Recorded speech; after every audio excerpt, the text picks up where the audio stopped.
Hello traders, hello friends. Welcome again to my channel. I'm Coach Jay.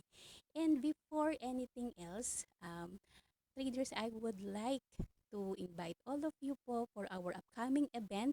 Kasi ang aming pong grupo, which we named it as PIP, short for Pinoys in Profit, will be having our our first meetup. Okay, so registration is free and of course with free snacks. And of course plus a chance po na ma-meet ako in person as well as yung mga other coaches na magagaling din po, no? Kasi meron kaming magaling sa funda, sa technical, and even sa psychology. Ayan, so ito po yung details nasa screen. So this will be held on May 11, 2024 1 o'clock p.m. to 5 o'clock p.m. at 31st floors, 1 San Miguel Building, Ortigas, Pasig City. So malapit po ito sa may San Miguel Corporation. Ayan, so kung naririto lang naman po kayo sa Manila, I hope maka-join po kayo. So yung details po ay ilalagay ko dito sa description para po yung mga interested sa inyo, email nyo na lang po ako. Okay, yan. So let's have a analysis for USD JPY kasi sabi ko nga pala kahapon ay i-analyze natin siya kaya lang medyo hindi ko na pala siya na-capture, no? Yan. So anyway, we still have time. Let's analyze the USD JPY starting from the monthly time frame. Okay.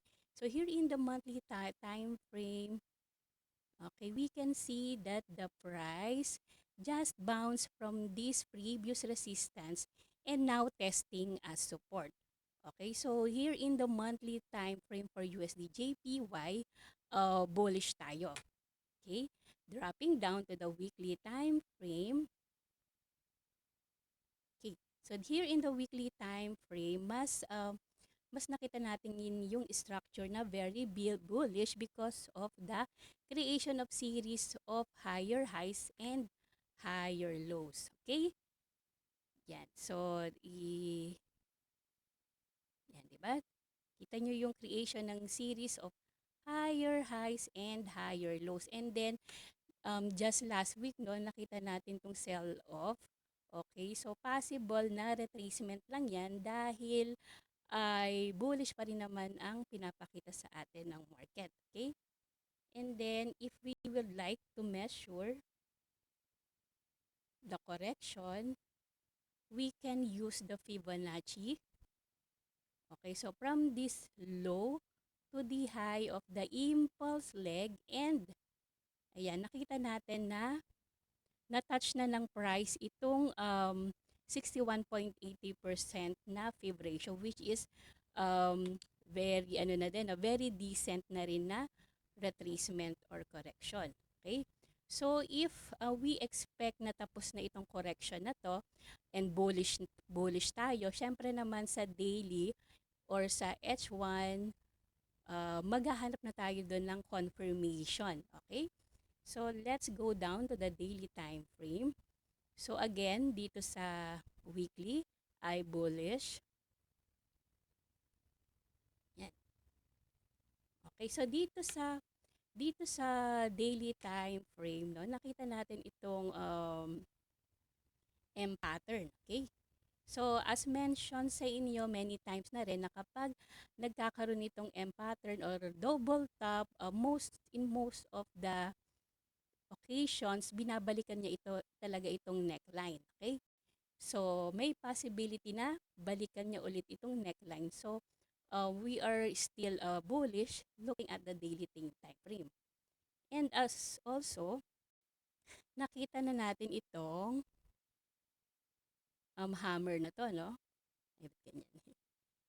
Yan, which is also a sign of na possible na tapos na itong move niya to the downside. Okay, but still hindi naman tayo sa daily nag-execute. So baba pa tayo sa mas lower na time frame. Let's check dito sa H1. Sige, tingnan din natin ang H4.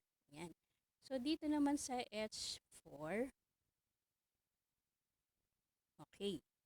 So, after nitong short term na downtrend niya, nakakita ulit tayo ng another confirmation, which is itong tweezer bottom, na also signifies na tapos na itong short term na downtrend, and possible na magkaroon na ng move to the upside, okay?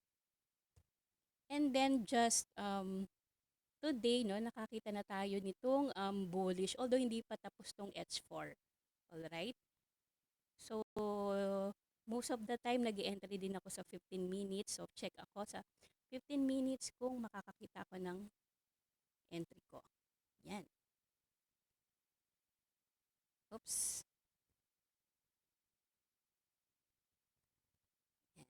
So, dito sa 15 minutes, meron tayong potential na inverted head and shoulders, which is also a sign na ng bullish pattern, no? And then ito yung ating neckline. Okay? Which is na break niya na, and ngayon nga, no, tinest niya na as support. Okay, so okay. So I think ako pwede na akong pumasok. Ayan. Dito. And then siguro yung aking SL ay dito lang sa may just below nitong shoulder. Okay. And then siguro yung aking, tignan ko ulit sa daily kung nasan yung neckline nitong M pattern. So, naririto siya. So, possible na dito muna yung first target TP ko. 15 minutes. Yan. So, malayo-layo pa siya, no? Ayan. So, ilang pips din to? Oops, nasa 100 pips din. Ayan. Okay, ngayon kung hindi ka pa satisfied diyan, pwede mo pang hintayin, okay, na magkaroon pa ng additional bullish engulfing dito.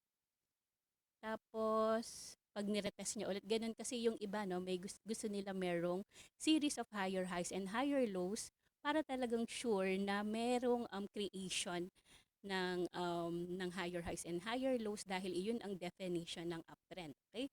So, nasa sa inyo na yan kung paano kayo papasok. Pero, I think ako, with this inverted head and shoulders, and nakita naman natin sa higher time frame na bullish ang galaw. So I think this is okay na for me. Ayan, as long as dito ko naman nilagay yung SL ko. So ibig sabihin, pag na SL hit ako, so ano na talaga, invalidated na yung analysis ko na um, going to the upside ang USD/JPY. So importante na mag-manage kayo ng risk dito, okay? Kasi ang kung para sure din, mas okay rin na dito, okay? Kaya lang hindi na magiging maganda yung risk to reward ratio natin, okay? Yan. Kasi if ever naman na magkaroon na naman ng impulsive move na galaw, I think okay na rin to, dahil meron na rin siyang breathing room para just in case na magkaroon pa ng mag-wiggle-wiggle pa yung price dito sa my shoulder. Ayan. And I would like to check also the COT report. Yan. So here, ito yung COT report, no? Kinuha ko lang po dito sa may trading stir. Ayan. And then kinaka-copy paste ko lang naman yan dito sa Excel file para lang talagang para mas ma-analyze ko. Okay? Ayan. So, clearly naman, no, 40,000 40,000 yung long orders nila versus sa short orders nila na 208,822.